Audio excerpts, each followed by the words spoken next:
Hi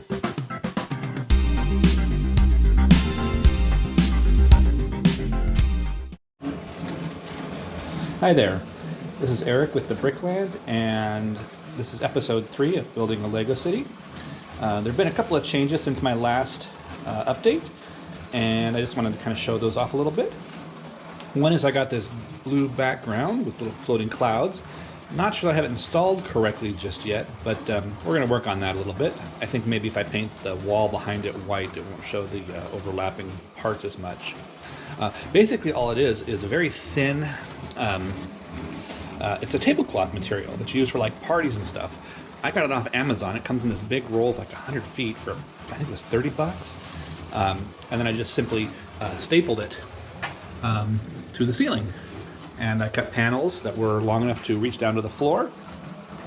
And it does a couple things. It, of course, makes a nice backdrop, but also makes it a little bit brighter in here. It's brighter than the walls are in the basement, so that gives it a nice reflective type quality. The city is kind of the same. The Winter Village is kind of the same. I did manage to get my hands on the Santa's Visit set from 2020, I believe. We'll talk about that in a little bit. I put it right here in the middle of the city, of the little Winter Village. To do that, I had to relocate my custom mock farmhouse to the corner here. Eventually, of course, that's going to be a mountain range, or at least the plains. So I'm not sure where the house will get relocated to again, but it's possible to move it very easily right now, since there's not a whole lot of stuff yet. I still get to flesh out the city any way I want to. Remember, as we go through, I made this river out of 1x2 trans clear tiles, decorated with a lot of greenery. Made a little footbridge there, some flowers on the end, and it's kind of nice with the house right there. We've got the train going around, the Lego holiday train, which is an engine, a tinder. I have the caboose in the middle, and the Christmas tree car at the back. And what I really like about this, of course, is that the Christmas tree car, the tree spins around as it goes around the track. It's big for it to come around again. I'll show you that. I think it's really cool. It's got a gear drive on the bottom of it. You can see it's spinning as it goes along. We have the Elf's Workshop. We have the gingerbread house with a couple of cool little gingerbread men. We have the Holiday Festival Carousel. I forget the name of that set, but that was one of my favorites. These horses that go up and down, a little kiosk to throw the games. But then this one, which is Santa's Visit, I just got a couple of days ago, and I think I picked it up from Target. It was available there. It wasn't an exclusive anymore. Anyway, that's set number 10293, Santa's Visit. Well, let's see here. Let's start with one of the coolest features of this set. Well, let's start with this. I want to read a little bit from the instruction book about what it is. It says, "Ho ho ho! It's Santa's big night, and the family living in his cozy little house is getting ready for his arrival. Cards have been collected from the mailbox. The table has been set. Gifts have been wrapped, and cookies and milk have been put out for the holly jolly gentleman. All he needs to do is drop down the chimney and share a little bit of Christmas cheer." Well, that gives a lot of insight into how the set actually works. So let me stop the train here so that it doesn't keep bothering us, and we'll talk about the set a little bit more. It does come with 4 minifigures. There's a father, a mother, a little girl, and of course Santa Claus up in a chimney. In the front, there is a nice fence build that comes in bag 1, which has a very cool kind of a trans clear blue lamp piece. So that's the 1x2 cylinder in there. And there's a couple more on the doors. That's a good angle. You can see them really well there.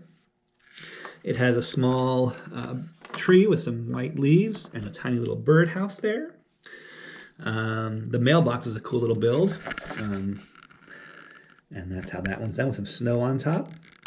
On the side of the house, there's a snowman. There is lots of garlands and even some bells in a couple places on the building. The roof is snow-capped, of course. And, oh, there's a little dove also that goes into the birdhouse. And there's that is. Also, in the first bag, those all, by the way, the people, except for Santa, and the fence comes in the first box, along with this Christmas tree. And this is not any ordinary Christmas tree.